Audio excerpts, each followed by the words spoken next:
From the line across the ocean to the land beyond the mountains, through the Sahara, we bring on sport news, live analysis, expert discussions on trending stories in politics, business, socio-economy, sports, and documentaries. So catch all the updates on the happenings around the globe. Stay focused on the fact today, only on ATN.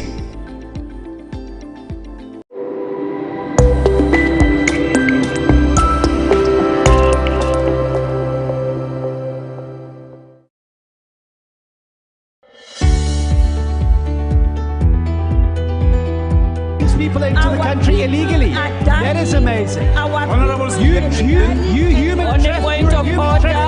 Honorable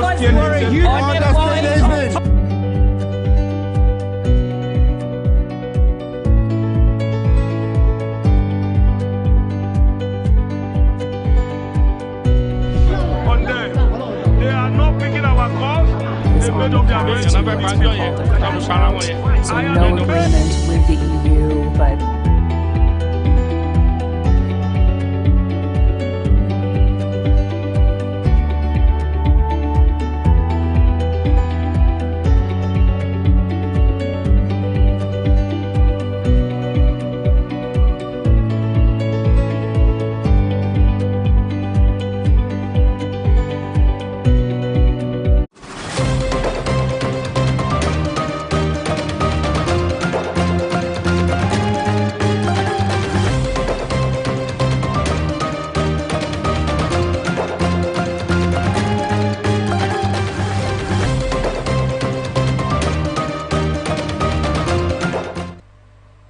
This is ATN Global News at 9.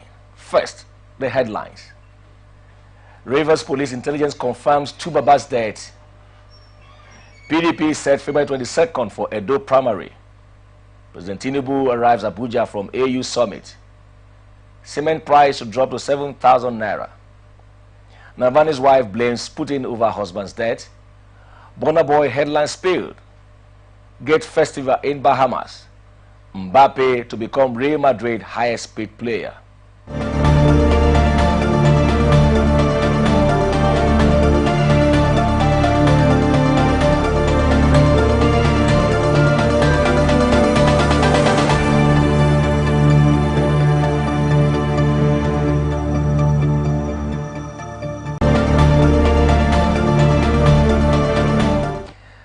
And now the rest of our stories.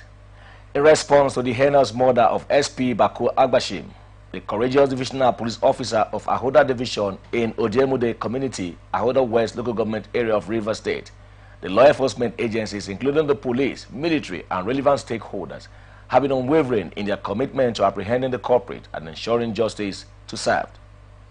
Viral videos revealing the brutal murder of SP Bako and the brazen display of weapons identified Tubaba and his gang affiliated with the Iceland Secret Court, a manhunt ensued, with the Rivers State government and Nigeria police offering a 100 million naira bounty for any credible information leading to Tubaba's arrest. But assuming office as Commissioner of Police for Rivers State on November 15, 2023, CP Tunji Disu conducted an operational tour to Ahoda local government where the late DPO was murdered. The Commissioner urged officers to intensify effort in apprehending those responsible for the gruesome killing. He also paid respect to the 5 innocent individuals, Charles Osu, Ogobola Eja, Idokuwa Felix, Paul Victor, and Achinivu Saturday Edi, who were tragically killed by Tubaba and his gang on suspicion of collaboration with the police. May their souls rest in peace. A statement by SP Grace Enrique Koko, Police Public Agent Officer, Port Harcourt, said, November 28, 2003, Commissioner of Police Tuji Desu formed a special joint operation involving technical unit and the intelligence response team to apprehend the wanted suspect, David Gift Opara alias Tubaba, and his associate. The operation aimed to capture those responsible for the murder of SP Bako Agbashim and recover their weapons and ammunition. December 23, 2023, operative arrested a nurse and an informant who provided information to Tubaba, leading to the killing of 5 individuals in his community. The nurse also facilitated logistic support for Tubaba's gang, including food, illicit drugs, water, and gathering information on police activities. Both suspects are currently facing legal proceedings. On February 17, 2024, Tubaba and his gang attacked Okugwe town and Odioku community, destroying pipelines. Operative raided Tubaba's new camp. Despite a fierce gun battle, Tubaba and his gang members escaped. However, intelligence confirmed Tubaba's death after he lost consciousness and resuscitating attempts failed. Efforts are in progress to retrieve the body of the infamous killer, while investigation into the Iceland court activities in the region continue. The statement said the Rivers State Police Command remains resolute in its duty to protect the lives and property of the citizen, and it will continue to employ unnecessary resources and strategies to ensure a safe and secure environment for all. Executive Chairman of Emoha Local Government Area, Chidi Loy, says his administration has received over 6 billion naira as council allocation since he assumed office on 17 June 2021, and that his mandate to build a social contract with the people of Emoha has yielded dividends of democracy in different perspectives that will impact positively on the people. Chidi, who disclosed this at a press conference on the account of stewardship of his administration at the council secretariat in the Emoha Local Government Area of Rivers State, said over 911 million naira was also deducted from the joint state account for the funding of statutory bodies, including the Rivers State Council of Traditional Rulers, Local Government Service Commission, the Health Care Management Board, as well as orders for the well-being of staff and other important assignments and responsibility. He also said his administration has improved on internally generated revenue by 14%, and over 5 billion naira was realized and was spent on personnel costs, salaries and emoluments, overheads and other capital projects. Some of the projects he mentioned for commissioning were the commissioning of the new warehouse, generator house, Akabu water scheme and solar street light, Chief Nyesom Wike Drive, primary health care annex and the doctor's lounge, Ubimene Community Road, the Emoha Divisional Police Headquarters Building, the Mary Ngozi Keraku Pavilion, and the Engineer Emeka Woke ICT Center. Our stewardship will be nothing if I fail to disclose the total income. The total income, the emphasis are mine, received and the total expenditure incurred within this period under review. Administrative problems cannot be discussed without the inclusion of financial and economic limits. Here in Emoha local government under my watch, the total revenue received from the Federation account is a total of 6,551,830,985 naira 19 kobo only. The total revenue received from the Federation account, I take that again, is 6,551,830,955 naira 19 kobo. Out of this amount, the sum of 911,042,571 naira only was deducted at source from the State Joint Account Allocation Committee. The executive chairman of Emoha Council, Chidi Loy, further commended the council lawmakers for giving him the needed support on budget scrutiny and recommendation, stressing that it would not have been possible without them and other notable stakeholders, including His Royal Majesty, Sir Honor Sergeant Chidi Awuse, Engineer Emeka Woke, Ezepo Woke Wonodi, as well as security operatives for fulfilling his campaign promise. I want to thank the security chiefs for what you are doing in this local government. It is still work in progress. It is not over yet. I do know that we may not be able to totally stamp out criminality because it's as old as creation, but we can mitigate it to a reasonable level. I want to thank CSP Tony Ofuna. CSP Ofuna was the DPO Rumuji before he retired. Immediately, because we couldn't dispense with his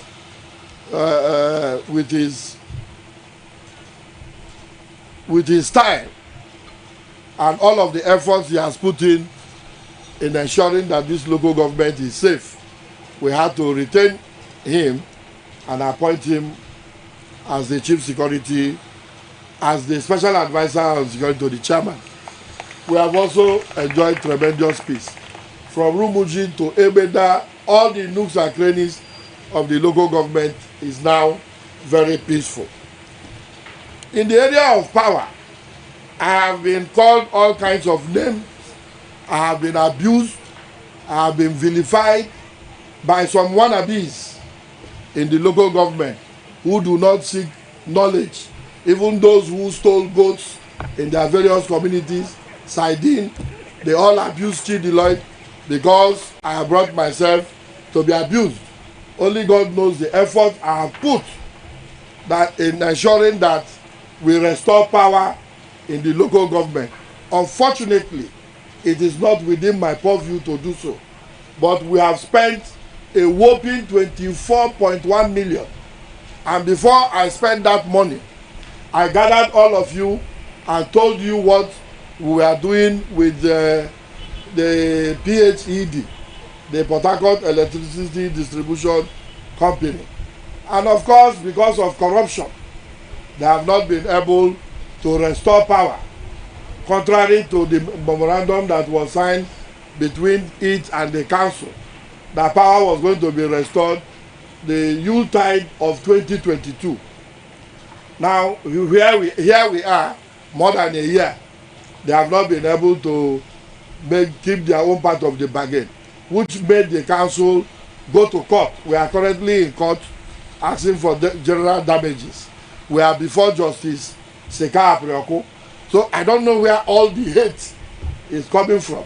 It is not also as if Ababu enjoys light. I am also in darkness. But that is what leaders see. Our eyes will continue to be on the ball. We will look for other strategies on how to restore power in order to grow the macroeconomy of the local government. In his goodwill message, the Nneweli Emoha, the 13th and paramount ruler of Emoha Kingdom and chairman, River State Council of Traditional Rulers, His Royal Majesty Sir Honor Sergeant Chidi Awusi said he will continue to encourage development in the council area and commended Chidi Lord for attracting development to the council, adding that his administration has put smiles on the faces of the people compared to other council leaders who could not deliver dividends of democracy to the people in the area, while assuring him of second term in office. When this project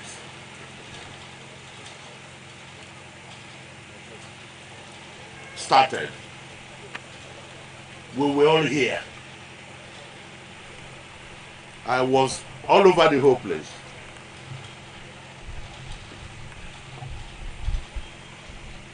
We are here seeing you turning the entire local government area to a working environment. And I like the way you have closed your ears. Because if you open all your ears, you will hear things that will not allow you to perform.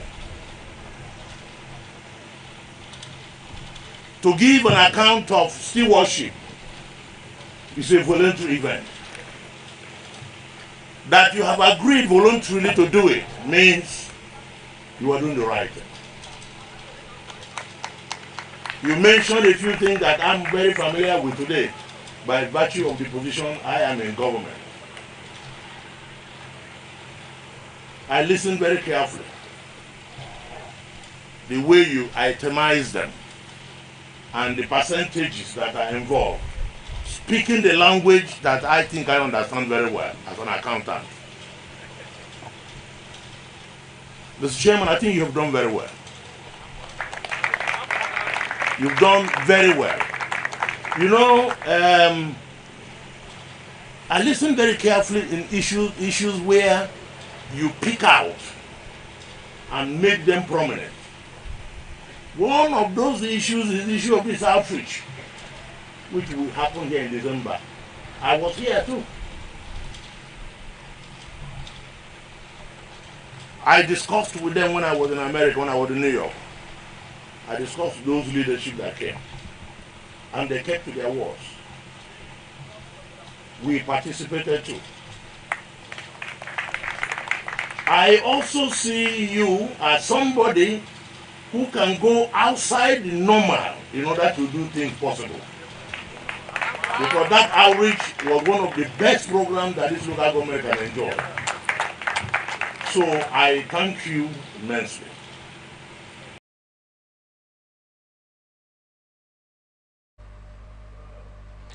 Other stakeholders who spoke on the account of stewardship of Chidi Lloyd were Professor Ojile, Eze Emmanuel Maricho, Chief CID Merikuni, Reverend Peter George Will, Dr. J. Morrison, and the PDP caucus leader, Eze Paul Woke Wonodi said the landmark achievement of the council has restored hope on the people, stressing that the PDP will work tirelessly to ensure that the second tenure of Chidi Lloyd is secure to enable the completion of projects.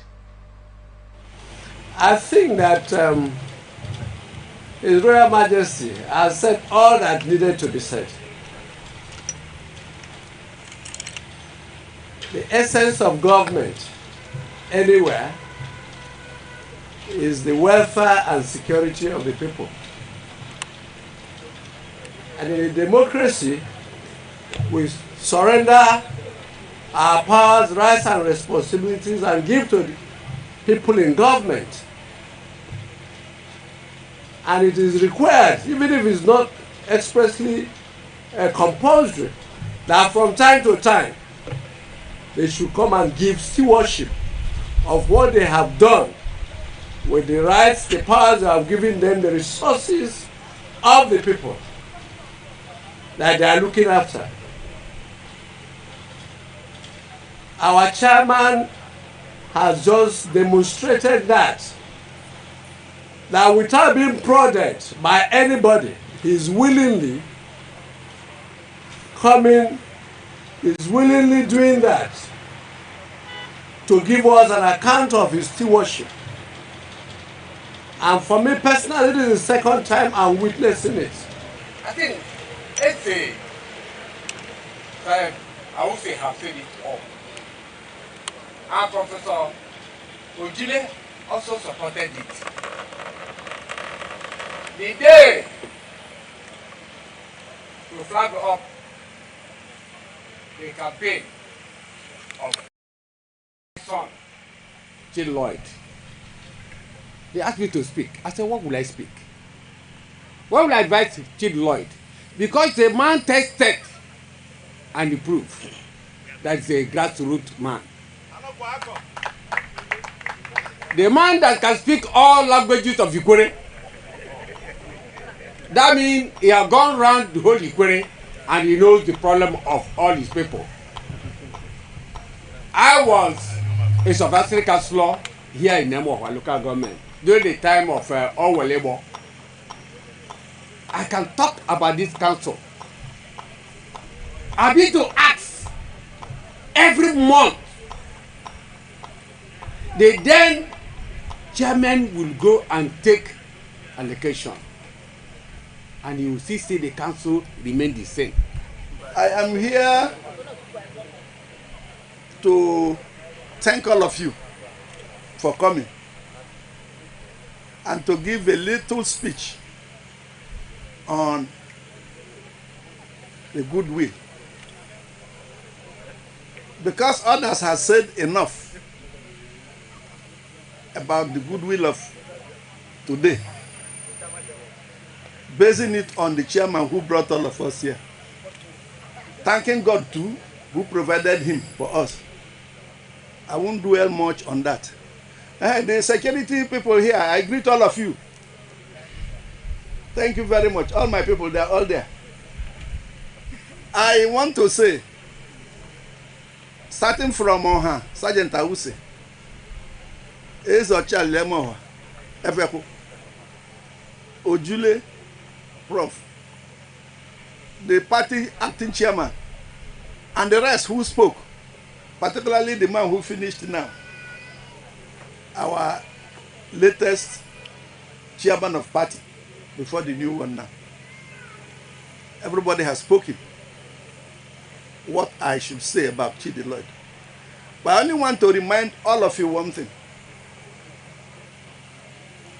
A goldfish cannot be hidden.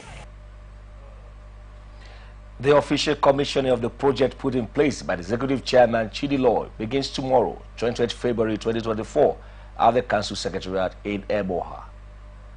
Rivers State government has said a report of a cholera outbreak and the death of some persons in the Sokul community, Akukuru local government area of the state is false and unfounded.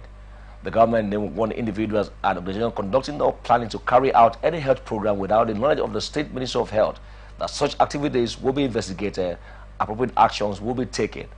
The State Commissioner for Health, Dr. Adaeze Ore, stated this in a statement issued in Port Harcourt on Monday.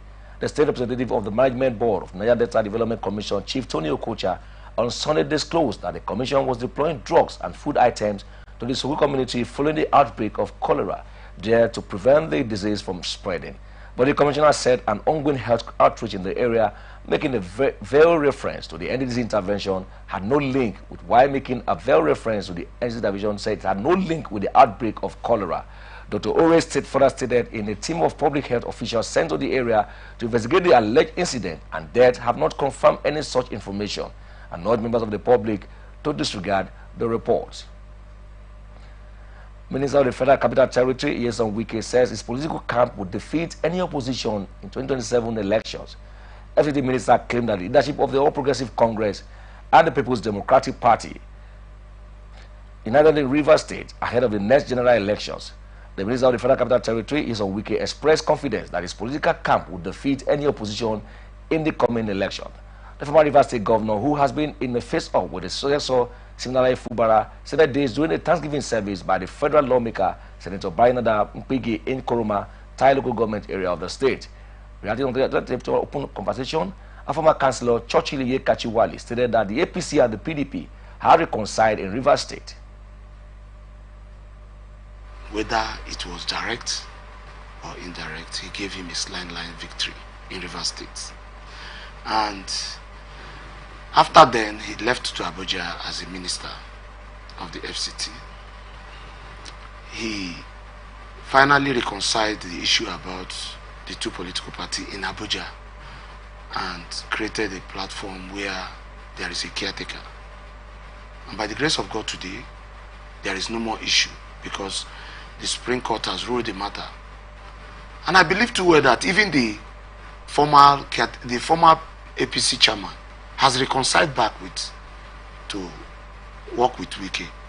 As at yesterday, he has had a handshake with His Excellency, the former governor of Rivers State. And the caretaker already that is existing is working with him. So when you look at it, the party, the PDP party, the deputy chairman of the PDP, who is the acting chairman of PDP, is actually the current chairman of the party in the state. And he also has his friend, and his friend is also the national secretary, which I know too well that a few days ago, Supreme Court gave him judgment. So there is no how any person would say it that the APC and PDP has not reconciled in the states. That is one. Him saying it is a man that has played politics, that so many people has worked with. I worked with him as I was a councillor during his first tenure. I became a councillor 2018. And I understood very well that he's a man that before he says anything, he has already looked at his drawing board. Wike has looked at it, knowing that he has reconciled APC to his side, he has reconciled PDP to his side. So he has the two parties. So whatever thing he's saying, he's not saying it just carnally. He's saying it because he has looked into it and analyzed.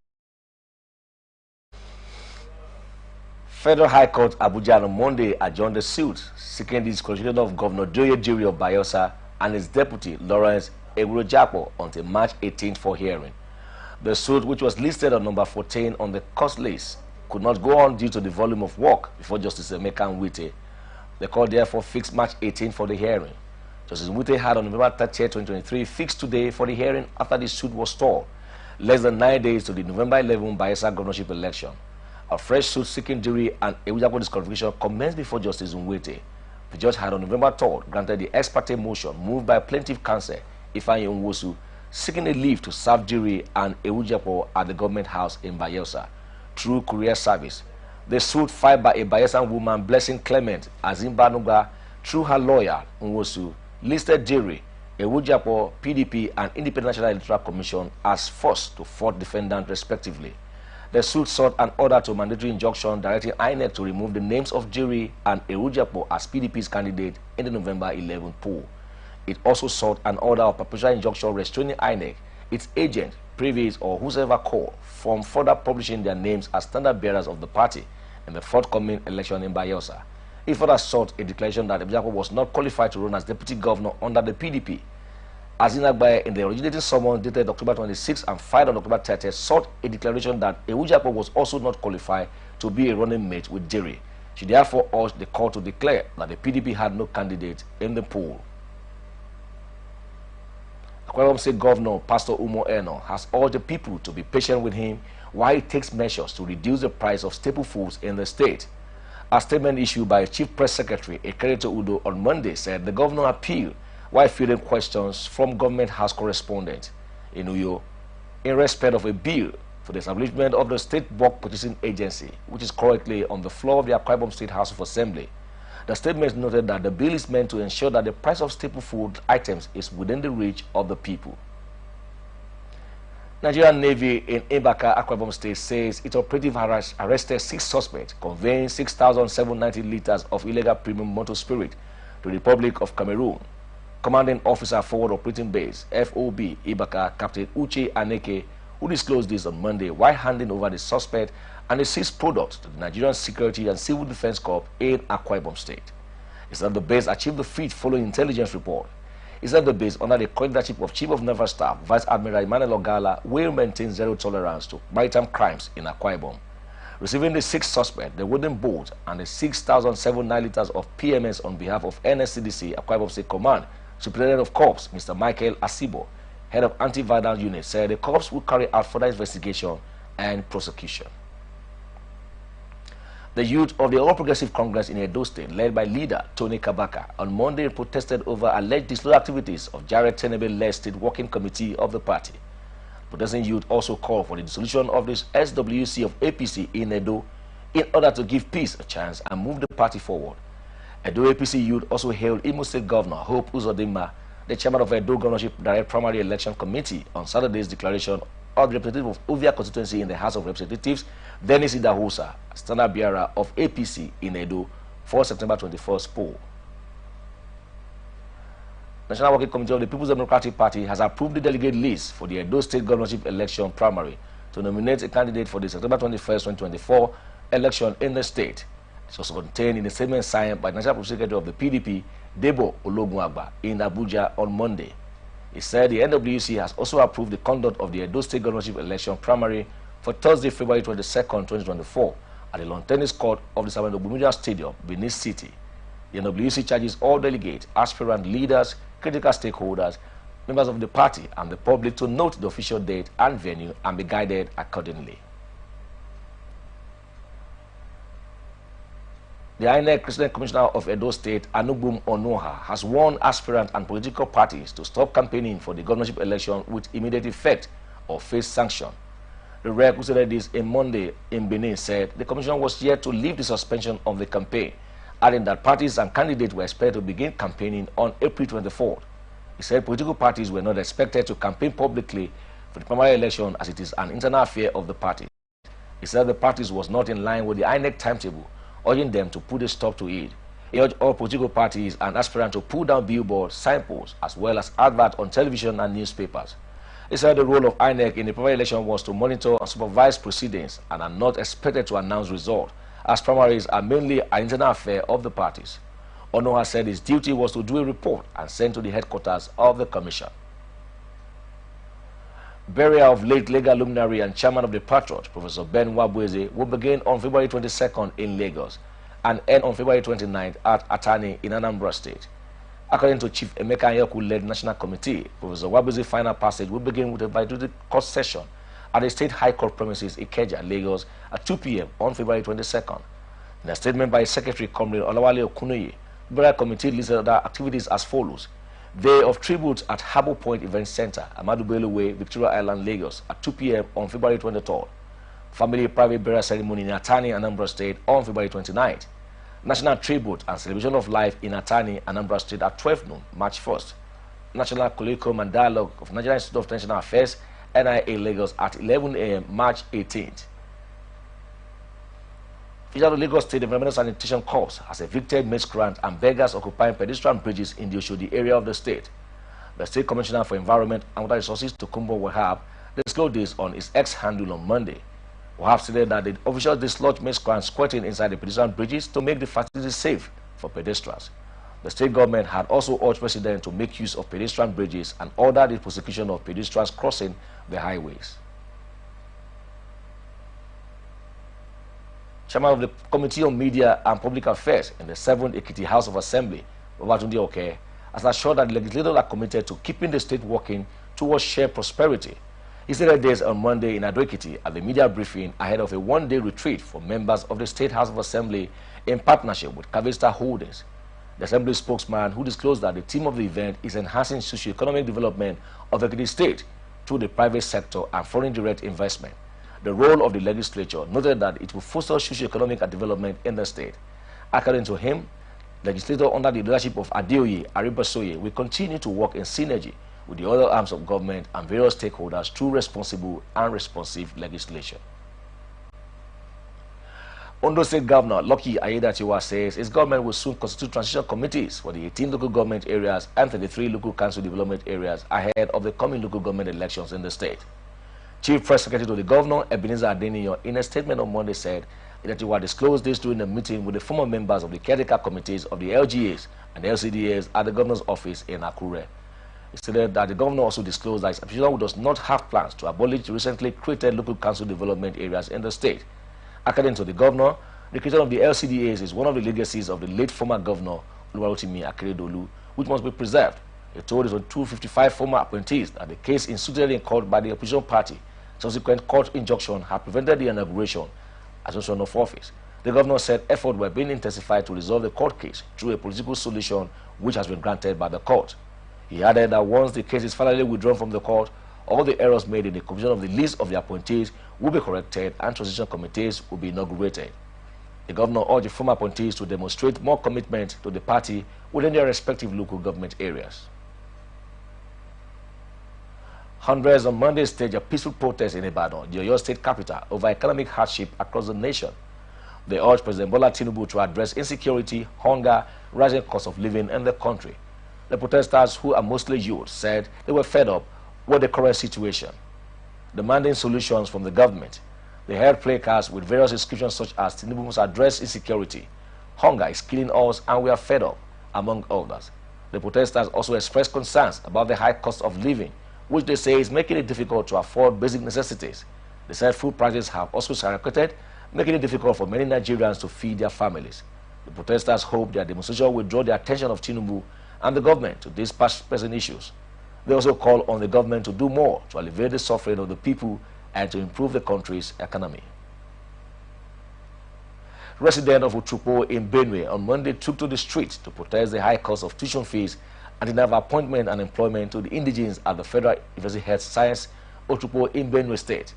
Protesters who staged a walk around the Uchupo Township temporary site of the institution lamented the high cost of tuition at the school and the deliberate refusal of the management to employ indigenes of the community in an institution located in their ancestral home. Residents who carried placards and chanted songs said their children and wards are equally denied admission into the university. FUSO is a specialized university established to make education in specialized fields easier and more affordable. The joint security operation consisting of the military and police personnel have commenced in Apa local government area of Benue State to restore peace in the area.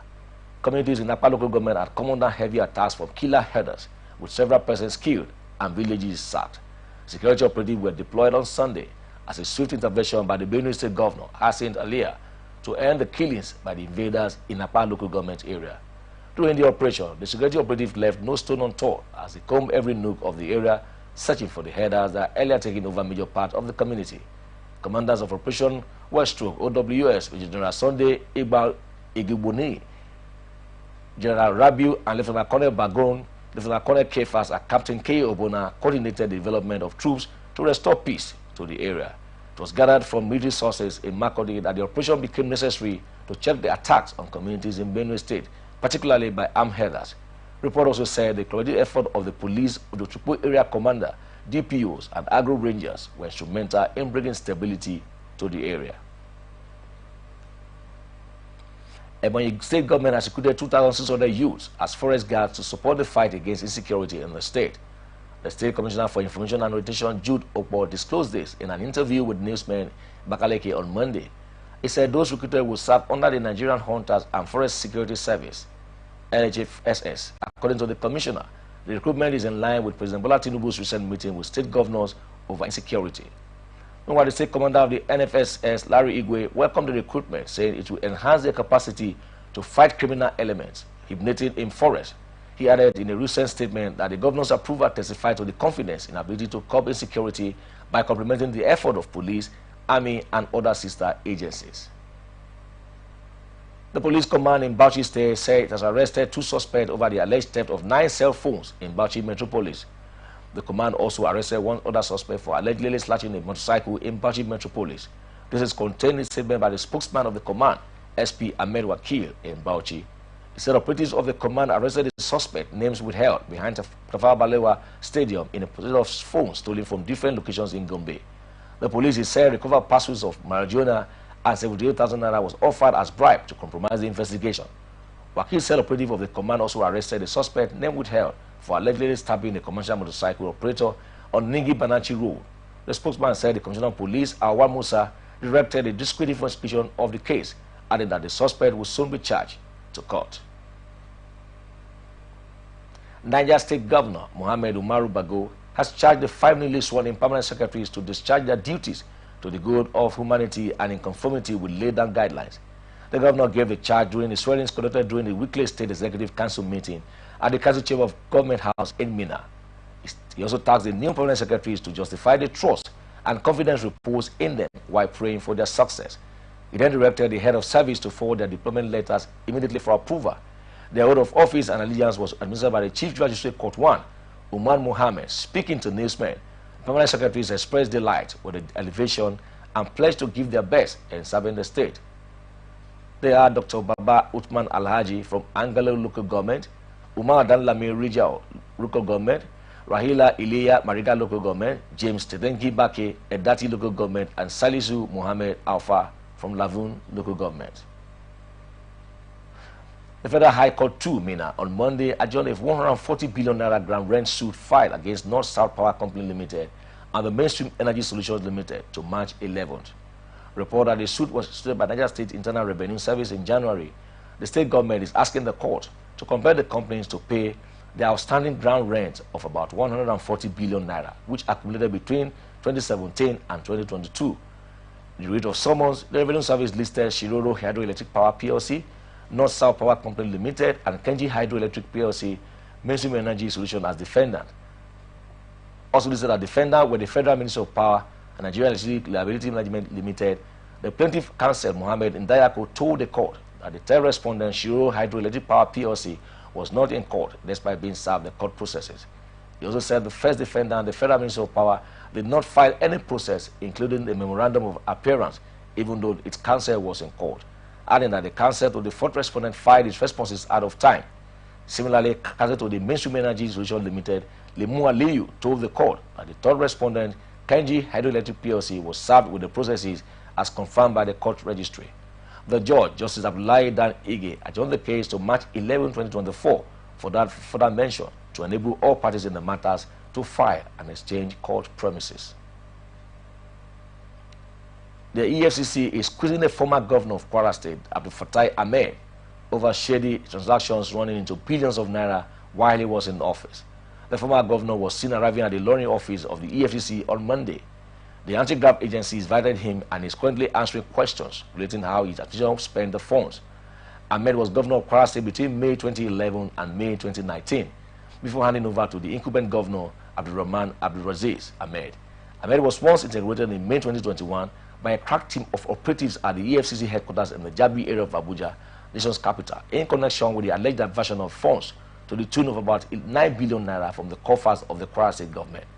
The money was alleged to be diverted during Ahmed's tenure as governor of the state and when he served as the commissioner for finance in the government of Governor Bukola Saraki.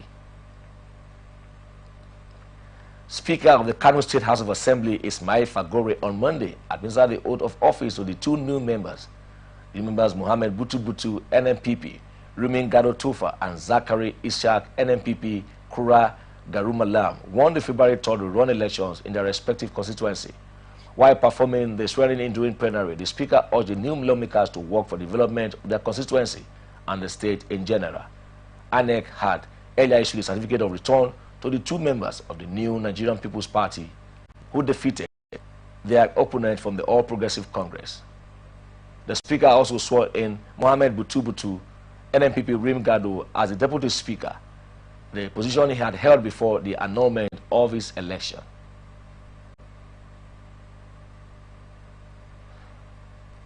Abuja Electricity Distributed PLC has threatened to disconnect the electricity supply of 86 ministries, department and agency over a total debt of 47.1 billion naira.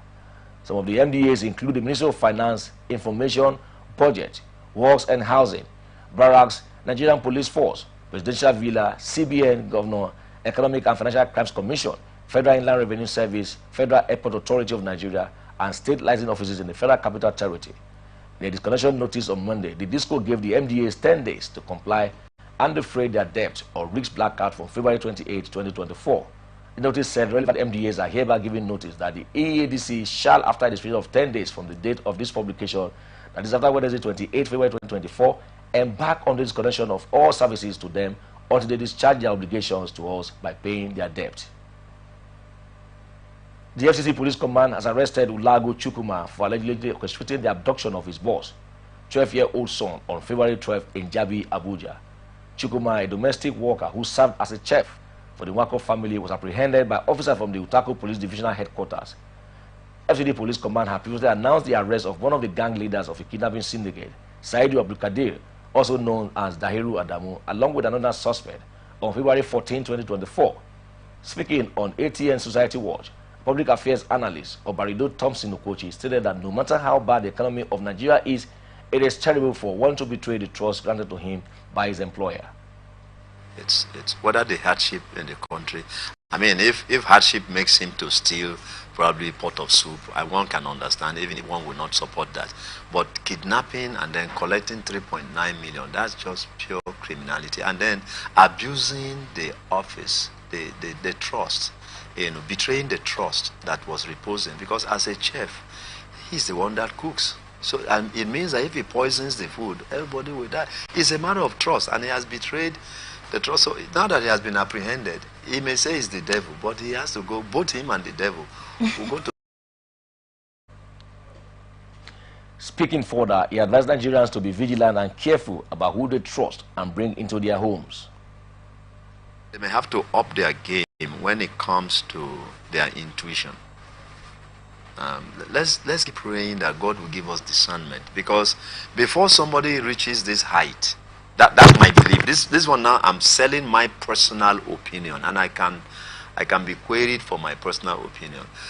Before somebody gets to this height, there may have been little signals that this one cannot be trusted. At that point, when your intuition, your inner gut is saying this person does not fit here, that's the time to negotiate the person's exit. It is when we allow them and say, well, don't worry, he will overcome. No, it's just an accusation, it's just a feeling, this and that.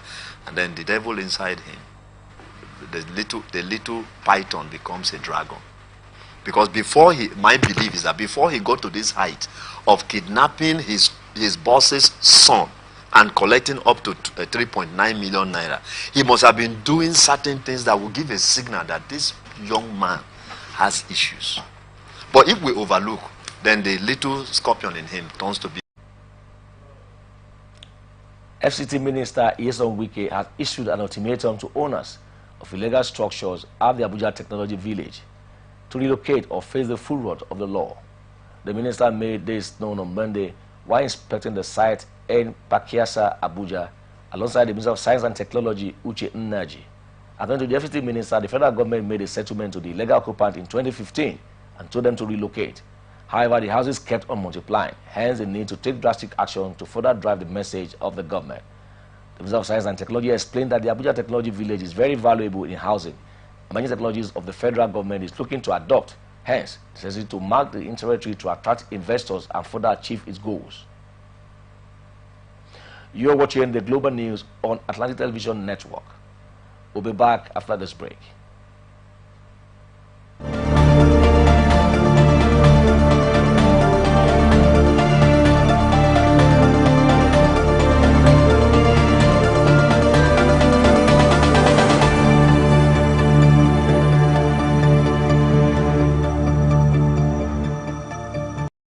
From the line across the ocean to the land beyond the mountains, through the Sahara, we bring on sport news, live analysis, expert discussions on trending stories in politics, business, socio-economy, sports, and documentaries. So catch all the updates on the happenings around the globe. Stay focused on the fact today, only on ATN.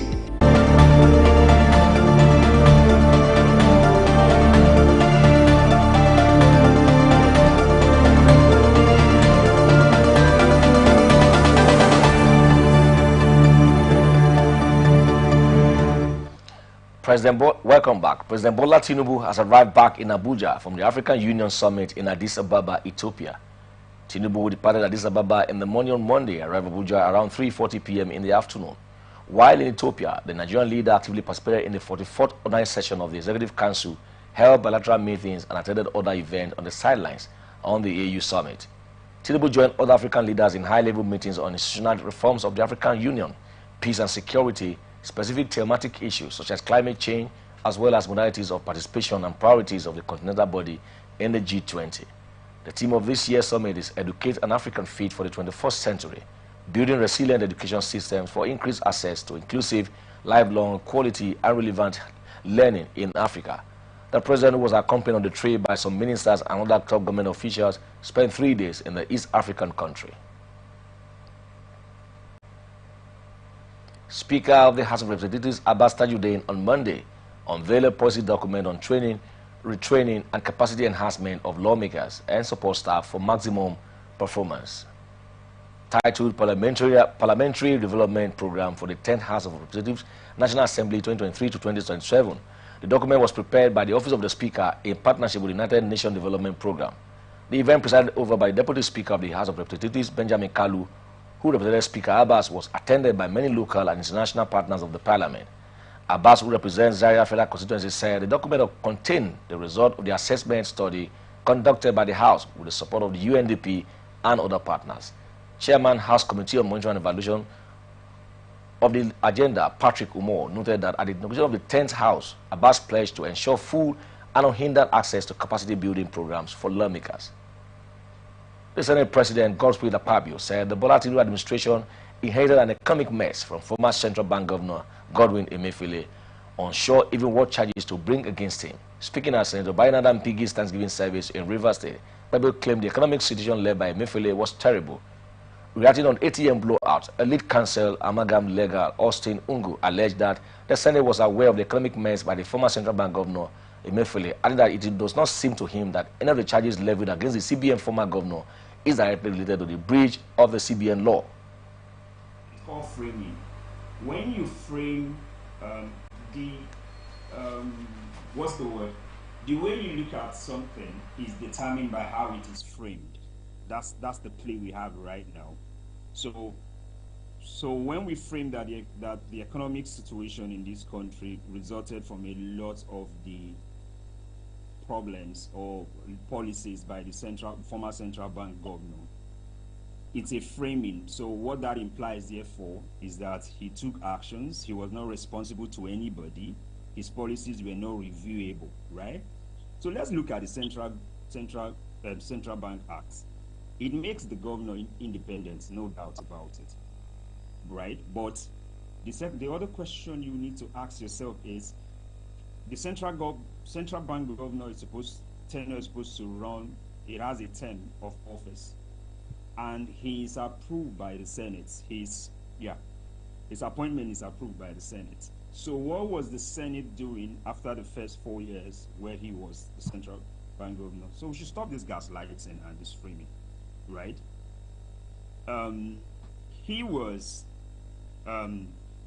His nomination was sent to the Senate, who were in the government at that time. At that time, had they not seen his policies? Why was it not analyzed? Why were the guys, if they were intentional about this, why did we not have the economics or the guys that understand economy query him to understand his economic policy decisions, right? So that's some of the gaslighting and some of the reframing that we are having in this point at this particular time. I've looked at some of the charges. It doesn't seem to me that any of the charges is directly related to his action. What I mean, direct related to his breaching of the Central Bank law, Central Bank Act. It doesn't seem to me that there is any charge related to. Speaking further, emphasized that there are constitutional laws which should be obeyed and carried out accordingly. So, in essence, what I'm saying is that there are regulatory, there are supervisory powers that the Senate, that the National Assembly had, right? That nobody suddenly seemed to remember that he had the power to supervise, and I'm using the word supervise guidedly, to supervise what he was doing. Nobody suddenly seemed to have the power nobody seemed to think that we have that power. So this is where we have the challenge. The challenge is that most of the time when we say government, we look at government as a single entity, and we look at it as the executive. Have you been in the whoever was in the Senate, I don't know whether it was in the Senate in the last regime, or whoever was in the last government. But we have people that were in the National Assembly. The National Assembly have roles to play in making laws, don't they? They have roles to play in making laws. The executive, which is obviously headed by the president, have its own role in executing the laws. So if the government acts outside the laws, what is the legislator expected to do? So we just have this modeling of thing where we think that the president is God. Then the guys in the National Assembly are just doing what? So if we attribute anything to the past government, are we referring to the National Assembly or are we referring to the president? Because in my mind, that's where we play this, pardon me, yes, I'm going to use the word stupid game of attributing every fault to the president. I'm not holding brief for the president. What I'm just saying is that the National Assembly can't remove itself from blame for whatever have done wrong, because they were supposed to make laws that create an environment that works and laws that compels the president to act in certain directions. That law. Coalition of civil society groups have urged the Senate to reject the bill seeking extension of service years for the clerk of the National Assembly, Magaji Sani Tamba, less than 1 year to the end of his tenure in office. This will report that the Senate has stepped down consideration of the concurrent bill on the extension of retirement age from 60 to 65 years. On Sunday, a document which went viral had revealed that some members of the parliamentary union had alleged signed a communique endorsing the extension of service bill. However, leader of the coalition, Mohammed Saidu, challenged the clerk and other members of the union to reveal details of their terms of service when they joined the National Assembly bureaucracy. The current clerk to the National Assembly, Sani Tambawa Magaji, was born in 1965 and joined the service of the National Assembly in April 1990, 34 years. If the bill skates through, he will remain in office until he's 65, or must have spent 40 years in service. The federal government has commenced the payment of the withheld salaries of the academics under the aegis of the Academic Staff Union of Universities, ASU. Multiple sources in the academic sector confirmed the development to our correspondent in Abuja on Monday. The chairperson of ASU at the Federal University of Technology, Mina, Professor Bola Bolari, who confirmed the development on the record, said, yes, payment has started rolling in. President Bola Tinubu, in October 2023, approved the release of 4 of the 8-month ASU withheld workers' salaries. Salaries were withheld when the president of former President Muhammadu Buhari invoked a no-work, no-pay policy against some university-based unions that embarked on a strike that lasted 8 months in 2022.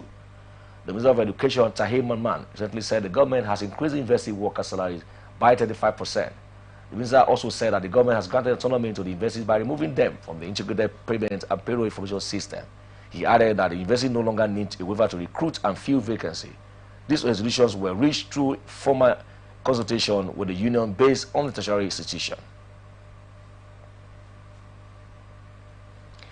Minister of Communication and Innovation and Digital Economy has unveiled a strategy called Project 774 Local Government Connectivity to create no less than 300 direct jobs as the federal government deploy more jobs indirectly from the increase in digital assets. The Minister of Communication and Digital Economy, Dr. Bosun Tijani, who disclosed this on Monday via his X handle, that it will connect 774 local government areas in the country to the internet. Tijani added that the project, which will be co-anchored by Nigerian Communication Satellite Limited and Galaxy Backbone, by the disposition of the Federal Government Ministry of Communications, Innovation and Digital Economy, aligns with President Bola Tinubu's Renew Hope agenda and the ministry's strategic blueprint.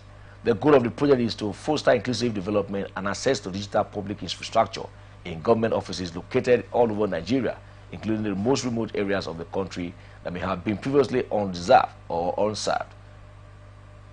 The ministry unveiled the 3 million technical talent program. It aimed at building Nigerian technical talent backbone to power the digital economy and position Nigeria as a net talent exporter, among others.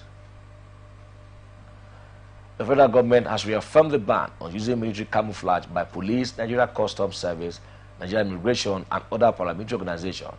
It said only the armed forces of Nigeria and Nigerian police, while on joint operation with the military, are allowed by law to use the military camouflage. Minister of State for Defense, Bello Matawale, said this in a statement on Monday, February 19th. He said the ban was due to the present security situation in the country, saying that criminals disguised as military and other security personnel cause havoc in society. National Security Advisor Malam Nuhu Ribadu had in the circular titled Observation on Proliferation in the Use of Camouflage Uniforms by Other Security Agencies in Nigeria, mandated personnel in the Nigerian Immigration Service, Nigerian Security and Civil Defense Corps, and the Federal Fire Service, among others, to discontinue the use of camouflage uniforms henceforth. The minister emphasized that there was a need to streamline the personnel that were authorized to use the military camouflage.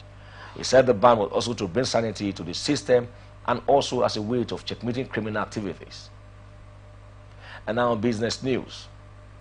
The Senate, through its Committee on Finance, on Monday frowned at the 17 trillion loss incurred by the country on tax waivers within the last 5 years. It consequently asked the Federal Inland Revenue Service to suspend the tax waivers being largely abused and substitute them with a rebating system. The Senate objection to the alleged tax abuse waivers came to the fore during the 2024 budget presentation of IFRS to its Committee on Finance. This is even as the chairman of FIRS, Zach Adedeji, who projected 19.4 trillion naira as targeted total tax collection for 2024, insisted that the fresh 2.7 trillion naira tax credit plan for road construction in the country by Central Bank of Nigeria should be stopped. In his remarks at the very presentation session, the chairman of the committee, Senator Sani Musa, APC Nigeria East, told the FIRS chairman that tax waiver abuse, which has cost the country about 17 trillion in losses within the last 5 years, should be suspended and substituted with a rebating system.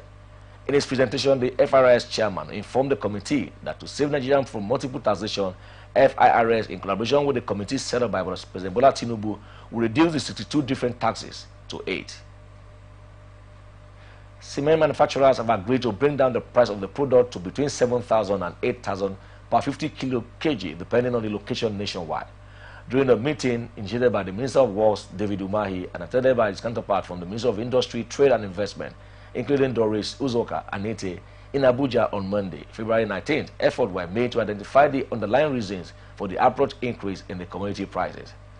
They said their readiness to willingness to bring down the prices in future as soon as the federal government's intervention are fulfilled. BUA Industries also disclosed plans to bring 6 million tons of cement into the market to mitigate the surging prices. The federal government has also declared its intention to encourage the introduction of 6 new manufacturers. Long queue resurfaced on Monday, February 19th at premium motor spirit petrol stations in the Federal Capital Territory as Nigeria's Association of True Transport Owners halted tanker operations, citing unsustainable high costs. The association has notified the federal government and major energy marketers, Association of Nigeria, of its plan to suspend operations. Monitoring the petrol market on Monday, ATN News observed that most petrol stations have shut down, few independent marketers who open to customers dispense the product for between 648 to 670 per litre. Also, few Nigerian National Petroleum Company Limited retail outlets that were open sold the product for 617 per litre and made endless queues. Beside black marketers sold 10 litres for 850 in plastic containers. Meanwhile, the NATO president, Haji Yusuf Lawal Othman, who spoke with the nation on phone, confirmed that the assessment of the suspension operation has just begun. He said it will culminate in complete stoppage of the haulage of the product. Petroleum Product Retail Outlet Owners Association of Nigeria says suspension notice issued by the National Association of Road Transport Owners is justifiable going by the economic realities in the country. Petron President Billy Gilly Harris made this known in a chat with newsmen on Monday. NATO members are threatening shutdown all over the country beginning Monday over the high cost of automotive gas oil, also known as diesel, which is used to fuel their trucks for the movement of petroleum products across Nigeria. Like premium metal sprayed, popularly known as petrol, which now sells at over 600 per litre, the price of diesel has skyrocketed of late, no thanks to the forex crisis in the country. At the moment, diesel sells at 2,250 per litre in Nigeria. Petron President, who said he has tried to establish communication with the tanker driver, said NATO has a justifiable reason to have served a notice, but what would not want to have more difficulties already to the burdens on Nigeria. Gilly Harris said beyond major energy marketers, regulatory agencies and marketers should be concerned about the whole situation. He lamented that extraordinary levies level of marketers paid to Nigerian Union petroleum tankers. And now to international tidbit. Alexei Navalny's widow vows to continue his work to fight for a free Russia as she meets European ministers in Brussels. Yulia Navalnaya releases a video calling on supporters to stand with her and blaming President Vladimir Putin for her husband's death. She also says she knows exactly why Putin killed Alexei 3 days ago and will release the information soon. Earlier, the video said Navalny's mother and lawyers have been blocked from entering the mortuary where they had been told his body could be.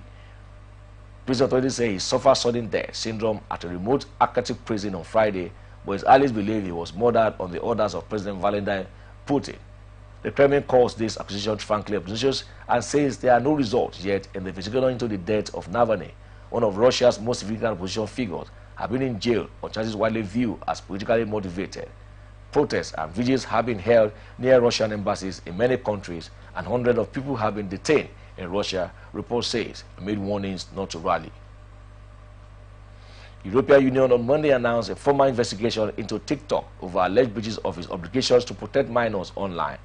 Under a trade landmark law of producing digital content, it is the second probe into a major online platform since Brussels introduced the Digital Service Act after targeting tech billionaire Elon Musk X in December. Brussels is particularly concerned that the video sharing app owned by China's ByteDance may not be doing enough to address negative impact on young people. A key worry is the social called rabbit hole effect, which occurs when users are fed related content based on an algorithm, in some cases leading to more dangerous content. The European Commission concerns also include TikTok's age verification tools, which is said may not be reasonable, proportionate, and effective. The Commission opened formal proceedings to assess whether TikTok may have breached the DSA in other areas, including advertising transparency and data access for researchers. The action comes after analyzing a risk assessment report by TikTok and it replies to Brussels' request for more information about what measures the video sharing platform has taken against illegal content, protection of minors, and access to data. And now, entertainment news. Burna Boy is at the forefront of the global exploitation of Nigerian music as he continues to sell out record venues all around the world. In landmark feat, the Grammy winner recently headlined the Spirit Game Festival in Bahamas, where he treated thousands of fans to a collection of his hit singles. Clips on social media captured the crowd singing along to the hit single tested, approved, and trusted of Burna Boy's Grammy-nominated 7th album, I Told Them.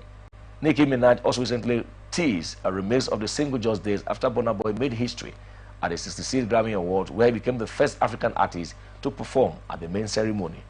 Burna Boy's performance at the Spirit Festival is another one in the bag for the megastar, who continues to headline shows in the Caribbean, where his hit single Last Last enjoyed massive commercial success.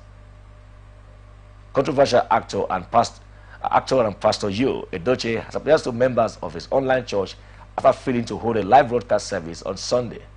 Netizens had dragged the self-ordained pastor after being seen drinking a bottle of beer despite being a self-professed pastor. Edochie had held his first online service days after announcing his call to ministry. He took to his social media page to tender an apology to his members. The actor noted that the reason for the failure was due to some unavoidable challenges. Here now is ATN Sports. Paris Saint-Germain forward Kylian Mbappe has already signed a contract with Real Madrid and will become their highest earner. Mbappe has already informed the French club that he will not be signing a one-year extension. This means the 25-year-old will become a free agent at the end of his season.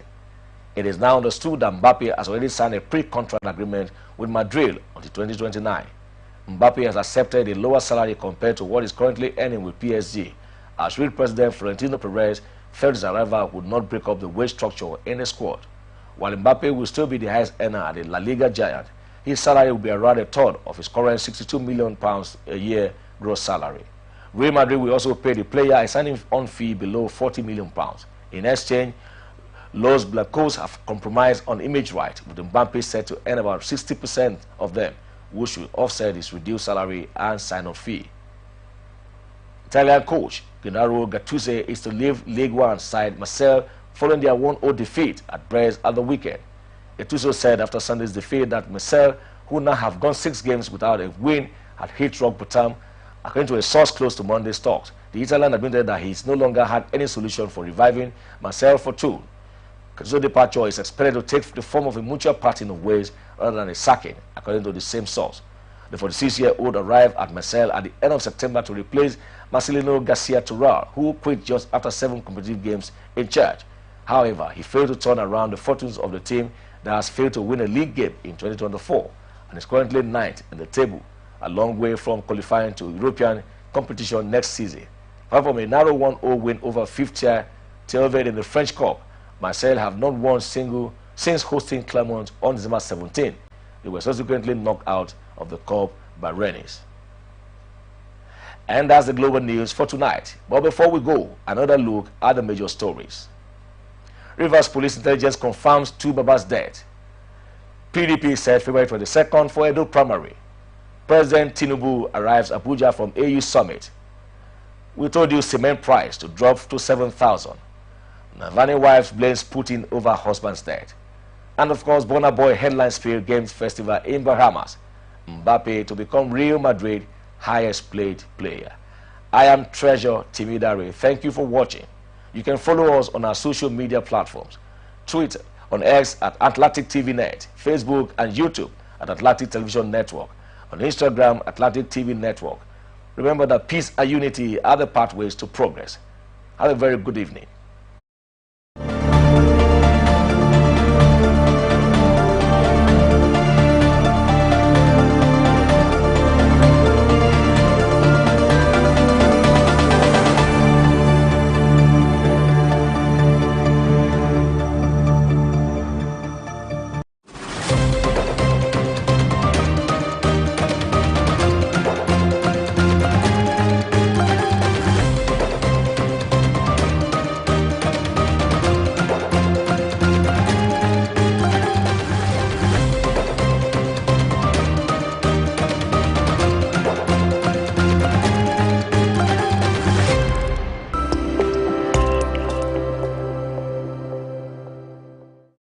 From the line across the ocean to the land beyond the mountains, through the Sahara, we bring all sport news, live analysis, expert discussions on trending stories in politics, business, socio-economy, sports, and documentaries. So catch all